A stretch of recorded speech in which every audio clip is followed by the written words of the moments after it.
Hey guys, today we're going to do grade 7 and we have two chapters for this. The first one is Nest with Grandparents, which is the prose, and the poetry is Dear Grandma and Dear Grandpa.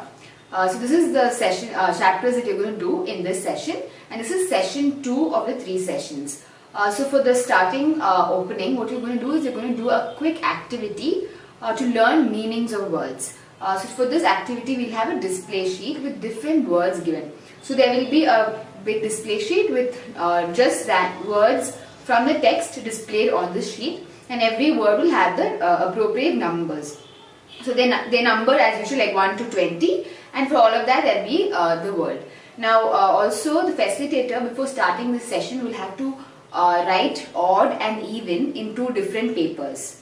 So you keep both these papers face down, okay, and you split the class into 2. So before the game starts, make sure that the words are displayed and these 2 papers, one saying odd, one saying even, is put face down in front of the students. The students have to come up front, and one representative from both the groups have to come in front and take one of these sheets, that is the odd or the even sheet, okay. So the one that takes odd will have the odd numbers, the one even will have the even numbers. So what they're going to do is now, they're going to look at the display sheet that's already put up with all these words, and they're going to pick the odd numbers alone.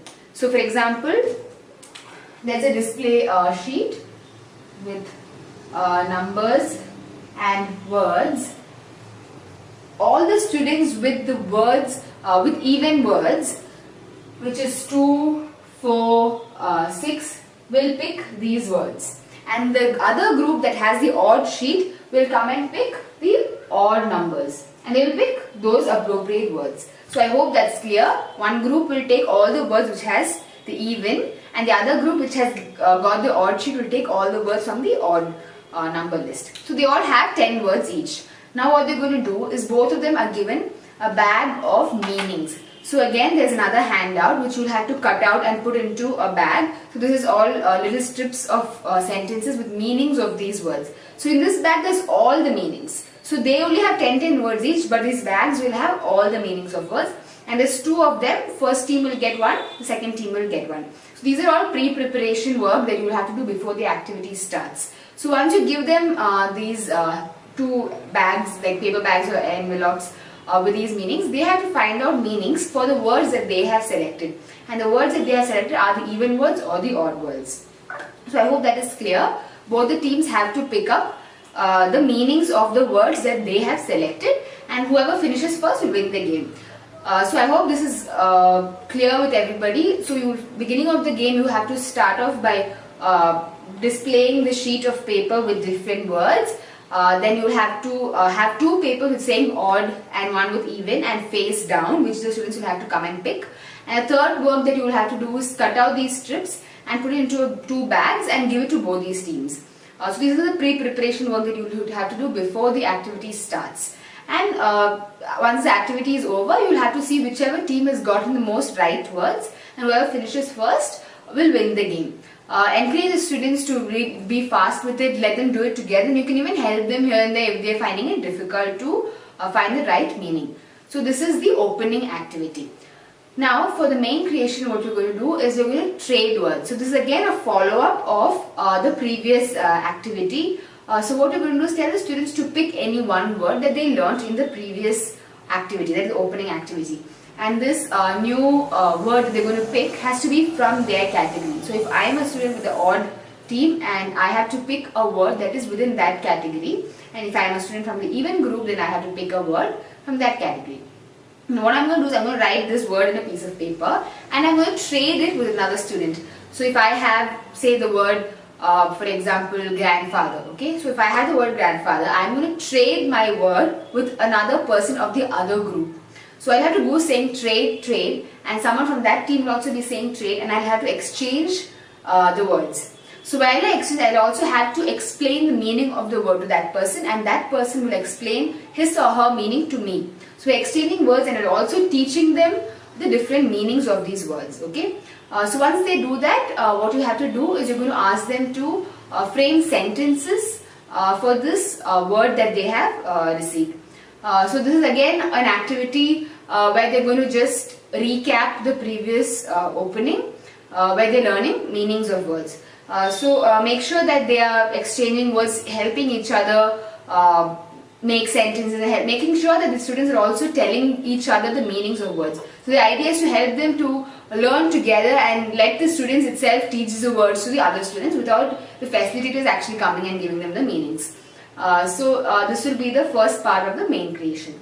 Now the second part of the main creation, what we're going to do is you're going to have the class stand in a circle.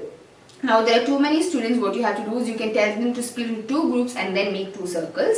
Now there are different characters that are given in the manual.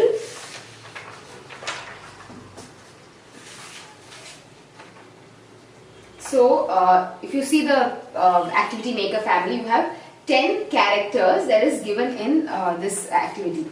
So they are father, mother, child, grandfather, grandmother, brother, sister, uncle, aunt and cousin. So what the facilitator has to do, he has to go around whispering one character to every student. So like I said, if there's too many students, split the class into two, and maybe one facilitator can do in one group, the other facilitator can do in the other group. And what they have to do is you have to whisper one of these characters every student's ear. Okay, and make sure all the characters are repeated. So don't stick to one character, give them all different characters, okay? And then what you do is once all of them have characters, they cannot reveal their character to anybody else in the class. They have to keep it as a secret, and the facilitator should not tell anybody what each student's character is.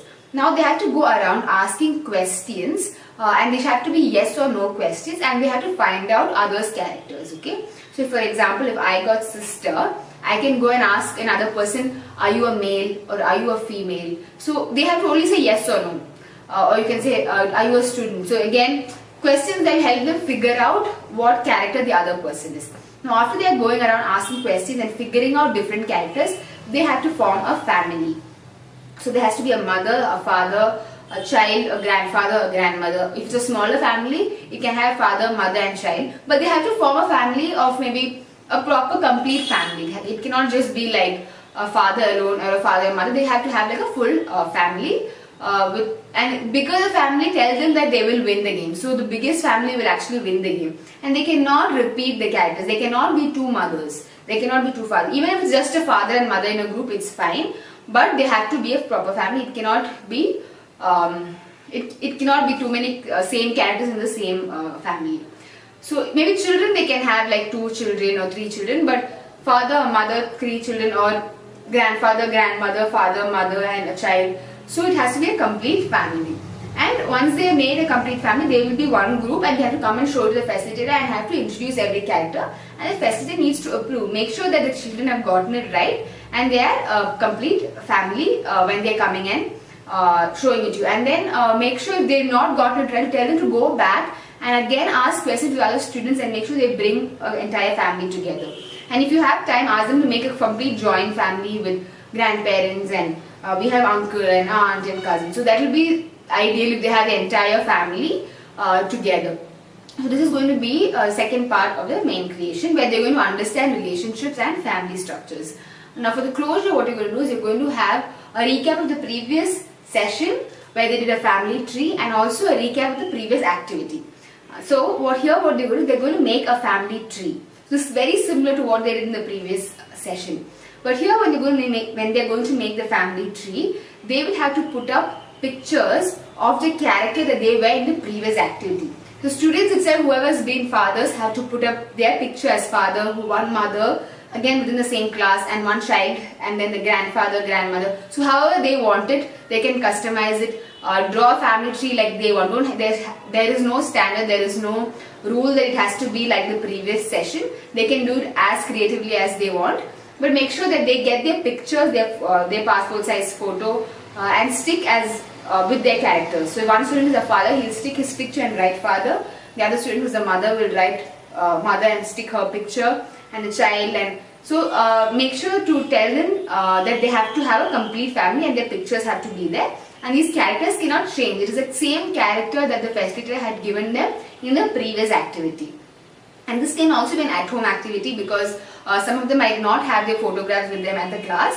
So what you can do is tell them to go home or when they go back to their hostels, they can take pictures of what they have and stick it and make a complete family. So they even have to draw the tree and the branches and everything. Last time we gave them a handout, a worksheet. This time we will not be giving them a worksheet because we want to tell them to be as creative as possible and make a family tree by themselves. So this is going to be the closure. They're going to make a family tree with the characters that were given to them within the class. Again, this is like a recap of the last session and last activity that they got.